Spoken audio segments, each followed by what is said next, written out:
Right, I'm up here today in the northeast and I've come to look at some rent-to-rent properties. So Helen has kindly allowed me to come round and have a look at one of her properties in the northeast. I would knock on the door to see if she's in, but up here nobody locks the door, so I might as well just open the door. So, and fun. Come on in. So what am I looking at here? This is a rent-to-rent property. Talk me through. It'd be nice to have a little look around the place. Yeah. See what you've done and get a little look at the numbers. People want to know, is it actually financially worthwhile? I'm sure. Spoiler alert, it is. It is. And a little bit of a chat about what people need to know about rent to rent. So talk me through this course. property first of all. How long have you had this one? So I've had this one for around about 4 or 5 years now, actually, yeah. 4 or 5 years, so it's Yeah. quite a long time. And big question, first question, I'm going to start strong. How much do you pay in rent? £450 a month this one is in rent. 450. You heard that right, by the way. People rewinding it and listening again or checking the captions. So £450 a month in rent. And explain that to me, because some people where I'm from in the sunny south can't rent a garage for £450 a month. So is that normal for the market here, or did you just find a unique unicorn deal? Yeah, it is. Look, it is for the market, but look, I found this one 4 years ago. So when I was riding past on my horse, I looked in one day and there were some people here doing work and it was completely derelict, really run down. The guy who lived in it previously, been in here for about 30 years, had no work done to it whatsoever, and he'd sadly passed away. So when I asked the landlord if he would sell it, unfortunately there's a clause on it, so it couldn't be sold, but he did agree to rent it. I said, look, I'll rent it off you and I'll arrange to get all of the work done on the property as long as you just pay for it. So it's completely hands off for him. Now he did try and push the rent up to $550, then it was $500, and I just said, animal. look. Absolute animal. How dare he? And I said, look, $450 at the time works for me, because I was a bit concerned at the beginning about how seasonal this area was going to be. So I knew at $450 I would be fine, and I was also going to spend a little bit of money on it as well. So it felt like it was a fair exchange. So you touched on seasonality. So rent to rent, quick explainer alert, is when you rent a property from the landlord, you use that property with their permission for something else to generate cash flow. Could be HMO, could be service accommodation, which is short-term lets. In this case, it's service accommodation. When you say seasonality, what market are you appealing to with this particular property? So this was always going to be tourism market. So at the time, I'd only really dealt with contractors. This is my first one going into just tourism itself. Hence why when I show you around, I put a hot tub in and tried to make it as nice as possible. Fair enough. Now, we started talking about numbers. We'll finish to talk about numbers in a little bit, but let's have a little look around. So the landlord paid for this to be this new kitchen? Yeah, look, I didn't go wild with it. I didn't take the mick with it. I said, look, I've managed to find a kitchen second hand. I didn't need everything to be amazing. I just needed everything to be functional. How did you find it and how much was it? This kitchen, I think, was about £250. Got this off Facebook Marketplace. I think I need to move up to the north and live like a king. I think that's what I need to do. Right. Yeah, obviously didn't want to take the mick with it, so I wasn't going to go out there and get a brand new kitchen. I just wanted it to be a win-win. I didn't want him to be spending a fortune on it. And it's fine. I mean, it's not gorgeous, but it works. It does the job. It's clean. Well, it's served you well for 4 or 5 years. Yeah, So, I had to get a new oven. That was the only thing I had to get. oh, well, I bet that broke the bank. Right, show me around. Let's take a look. So What am I in looking- here we decided to put in a log burner. Just it's the tourism market, so what we put in, it was going to be a little bit different and to make people feel like nice and cosy and somewhere where they'd want to come with their families or as a couple. So yes, I did a little refurb in here, plastered it all, decorated it, and put furniture in. Again, my friend bought a sofa, she didn't want it, so I managed to buy that off my friend. Facebook Marketplace for the table.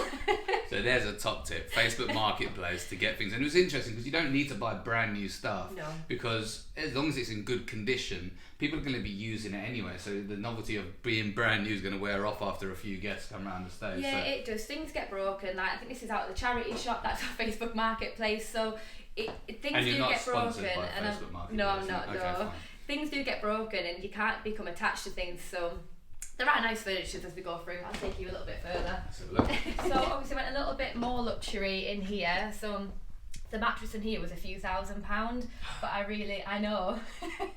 That's my But that's completely out of proportion with every single other thing you've done in this whole place. So I really, really wanted to get good reviews, and I know from the past with my other properties that a lot of people comment on the mattresses and the comfort. So I went for the brand new at the time, all singing, all dancing, Simba mattress. Is it one where you can balance a cup and jump up and down on the bed? I mean, we can try it. We can try it. There's only one way to find out. Don't think Eve will be too happy about that.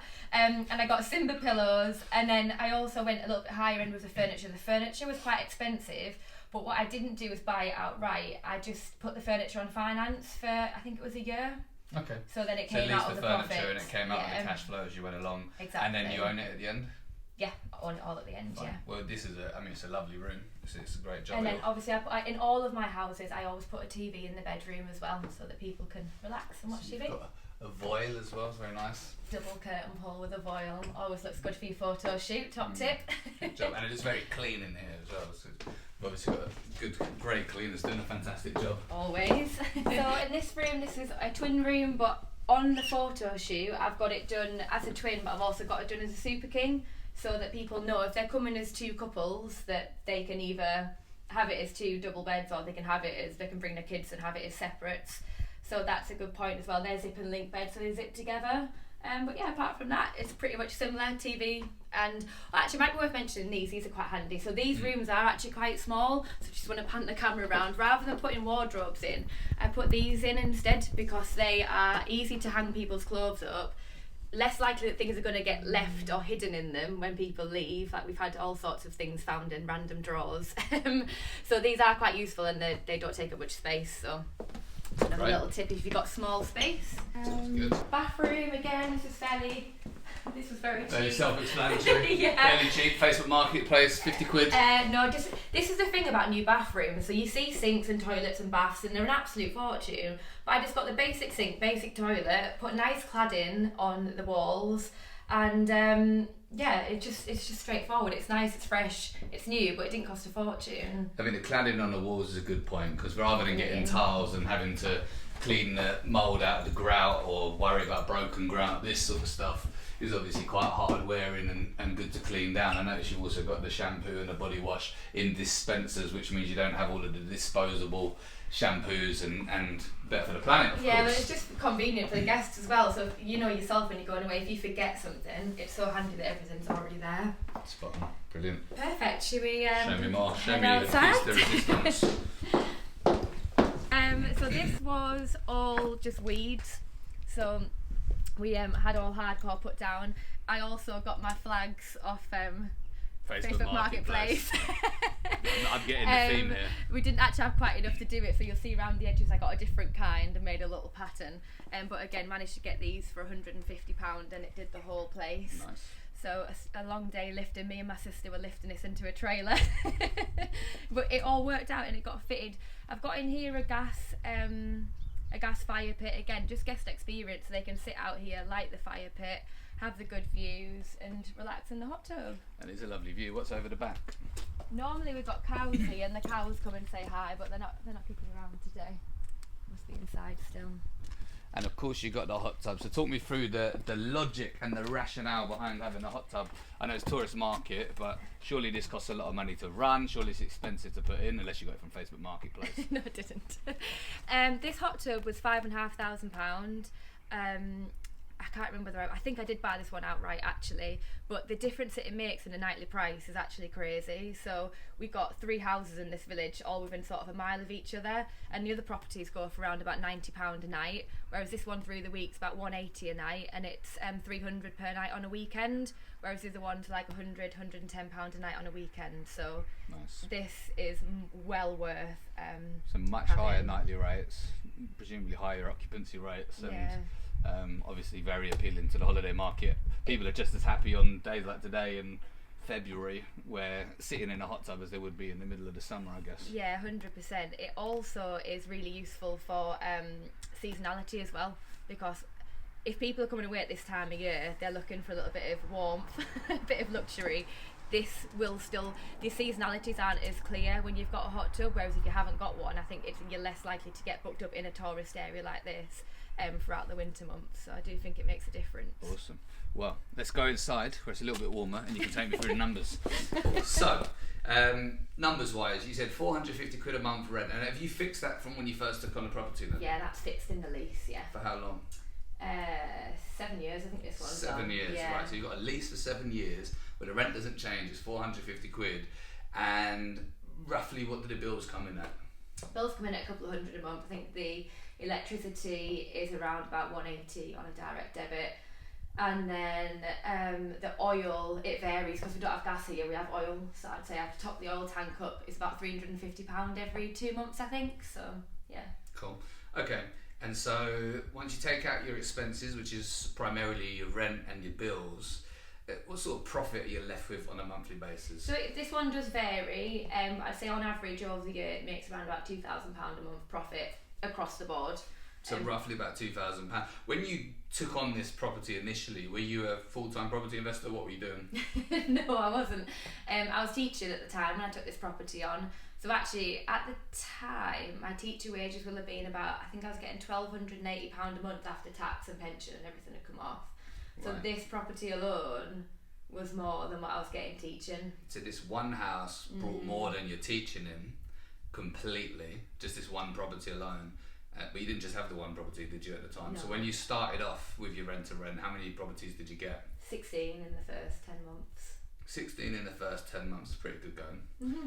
Good. I was a lot younger and I had a lot more energy then. I think you've got plenty of energy now. Right, so, I mean, this is a good example. So this particular property then is roughly on average £2,000 a month profit from somebody else's property, and you got 16 of those in the first 10 months. So what advice would you give to someone kicking off? Because a lot of people hear the idea of rent to rent, they go, oh, it sounds like a good idea, but surely it doesn't work. I mean, you've done it, you're living proof, you're still doing it to this day, you've still got properties.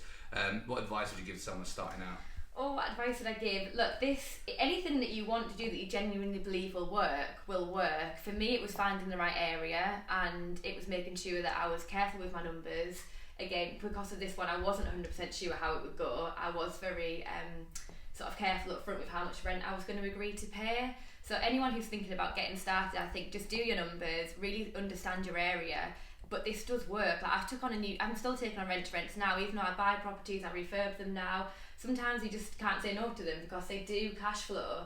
And if you've got a couple of rent to rents cash flow and you want £2,000 a month, you don't need very many to start building the pot to get going. You think I got started with this and I didn't have any savings, I didn't have any money, but within 2 years I was buying properties up here for cash. So it really did. This allowed me to get started. Although this is a business, this allowed me to start doing what I like to do, which is buy the properties. What's a minimum profit you'd recommend somebody look for on a rent to rent?